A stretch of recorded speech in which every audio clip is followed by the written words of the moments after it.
नमस्ते प्यारे साथियों, आप सभी का स्वागत है टिक आर्टिस्ट क्लासेस में। आज हम इस वीडियो में पश्चात संगीत के बारे में जानने वाले हैं with MCQ and detailed explanations, जो आपके आने वाले परीक्षा के लिए काफ़ी महत्वपूर्ण है।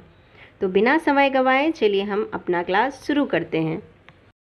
हमारे क्लास का पहला प्रश्न है, आदिकाल से आज तक की दुनिया भर की स्वरलिपि पद्धतियों को मुख्य रूप से कितने वर्गों में विभाजित किया जा सका है?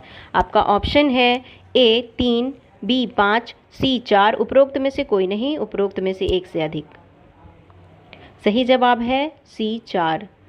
आदिकाल से आज तक की दुनिया भर की स्वरलिपि पद्धतियों को मुख्य रूप से 4 वर्गों में विभाजित किया जा सका है, जो कि है सोल्फा स्वरलिपि पद्धति, न्यूमस स्वरलिपि पद्धति, चीव स्वरलिपि पद्धति और स्टाफ स्वरलिपि पद्धति। अगला प्रश्न है, न्यूमस स्वरलिपि पद्धति का जन्म कहाँ हुआ था? ऑप्शन ए मिस्र, बी यूरोप, सी भारत, डी उपरोक्त में से कोई नहीं, ई उपरोक्त में से एक से अधिक। सही जवाब है मिस्र। न्यूमस स्वरलिपि पद्धति का जन्म मिस्र में हुआ था और विकास यूरोप में हुआ था। अगर आप चाहें तो बताए गए एक्सप्लेनेशंस का स्क्रीनशॉट लेके रख सकते हैं, जिससे कि उससे रिलेटेड अगर कोई भी क्वेश्चन आएगा तो आपको करने में सुविधा होगी। अगला प्रश्न है, स्टाफ स्वरलिपि पद्धति के 11 रेखाओं के समूह को क्या कहा जाता है? ऑप्शन है ए क्लेफ, बी लेजर लाइन, सी ग्रेट स्टेव, डी उपरोक्त में से कोई नहीं, ई उपरोक्त में से एक से अधिक। सही जवाब है ग्रेट स्टेव। अगला प्रश्न है, पश्चात संगीत में स्वर मुख्य रूप से कितने प्रकार के माने गए हैं? Your option is A 2, B 3, C 5, D उपरोक्त में से कोई नहीं, ई उपरोक्त में से एक से अधिक। सही जवाब है 3।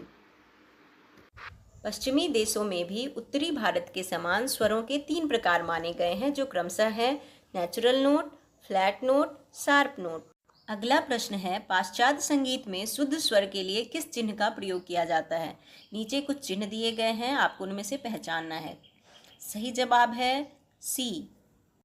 पाश्चात्य संगीत में नेचुरल, शार्प और फ्लैट के लिए अलग अलग चिन्हों का प्रयोग होता है। अगला प्रश्न है, पश्चात्य संगीत में गौ को क्या कहते हैं? ऑप्शन ए डो, बी मी, सी ले, डी उपरोक्त में से कोई नहीं, ई उपरोक्त में से एक से अधिक। सही जवाब है बी मी। पाश्चात्य संगीत में सा को डो, रे को रे, गौ को मी, मौ को फा, पौ को सोल, धौ को ला और नी को सी कहा जाता है। अगला प्रश्न है, पाश्चात्य संगीत में मींड को क्या कहा जाता है? ऑप्शन है बाड़, स्लड, कोड, उपरोक्त में से कोई नहीं, उपरोक्त में से एक से अधिक। सही जवाब है स्लड। स्लड एक वक्र रेखा होती है जो 2 या 2 से अधिक अलग अलग स्वरों को जोड़ती है, जिससे वे एक साथ जुड़े हुए या लेगाटो के रूप में बजाया जाता है। इसका मतलब यह है कि स्वरों को बिना किसी रुकावट के एक के बाद एक बजाया जाता है, जैसे कि हिंदुस्तानी संगीत में मींड। अगला प्रश्न है, पाश्चात्य संगीत में बाड़ किसे कहते हैं?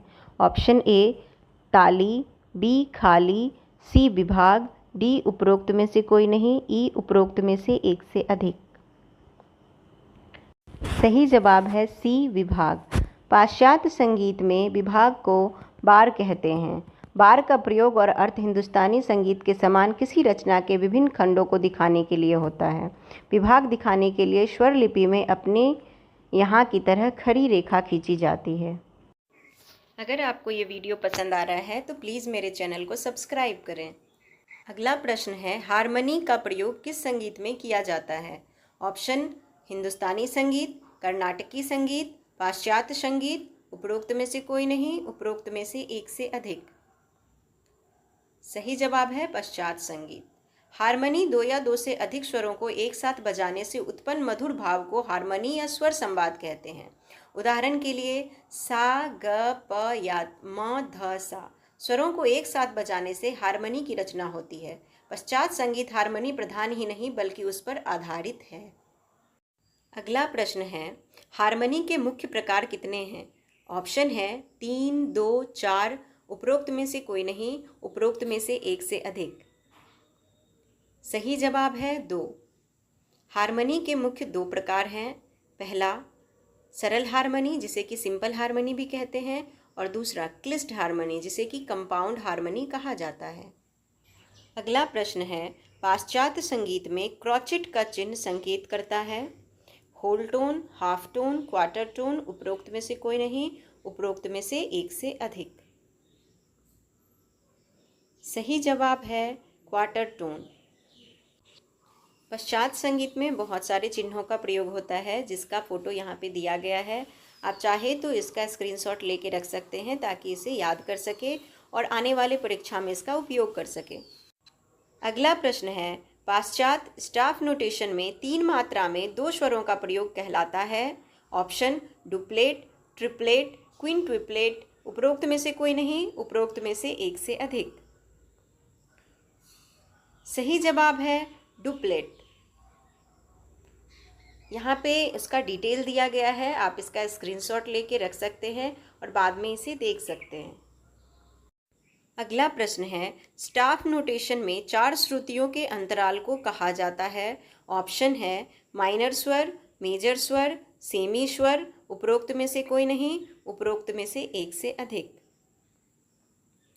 सही जवाब है मेजर स्वर। मेजर टोन इंटरवल जब किन्हीं 2 स्वरों में 8:9 का अनुपात हो अथवा 9/8 का गुणांतर हो तो इसमें मेजर टोन इंटरवल होगा। इसे चतुश्रुतिक स्वरांतर कहा जाता है। अगला प्रश्न है, लॉ ऑफ फिफ्थ और लॉ ऑफ ऑक्टेव किस स्केल में होता है। ऑप्शन है Pythagorean scale, diatonic scale, natural scale, उपरोक्त में से कोई नहीं, उपरोक्त में से एक से अधिक। सही जवाब है Pythagorean scale. Pythagorean scale Greece के दार्शनिक संगीतज्ञ पाइथागोरस ने षड्ज पंचम और षड्ज तारसा संवाद के आधार पर एक स्वर सप्तक की रचना की, जिसका नाम उन्हीं के नाम पर पाइथागोरियन स्केल रखा गया। इन संवादों को उसने क्रमशः लॉ ऑफ फिफ्थ और लॉ ऑफ ऑक्टेव कहा। अगला प्रश्न है, जब 3 या 3 से अधिक स्वरों को एक साथ बजाया जाता है तो उसे क्या कहते हैं। ऑप्शन है मेलोडी, बी कॉर्ड, सी हार्मनी, डी उपरोक्त में से कोई नहीं, ई उपरोक्त में से एक से अधिक। सही जवाब है कॉर्ड। पाश्चात्य संगीत में रचना की मधुरता बढ़ाने के लिए कॉर्ड्स प्रयोग करते हैं। कॉर्ड्स के द्वारा हार्मनी उत्पन्न की जाती है जिसमें मेल खाते हुए स्वरों को एक साथ बजाते हैं। 3 या 3 से अधिक अनुकूल स्वरों को एक साथ गाने बजाने से कॉर्ड उत्पन्न होता है। आज का हमारा क्लास यहीं पे संपन्न होता है। पाश्चात्य संगीत में अभी और अधिक टॉपिक बाकी है तो उससे रिलेटेड मैं वीडियो कल लेके आऊँगी। आई होप कि आप मेरे साथ बने रहेंगे। Thank you.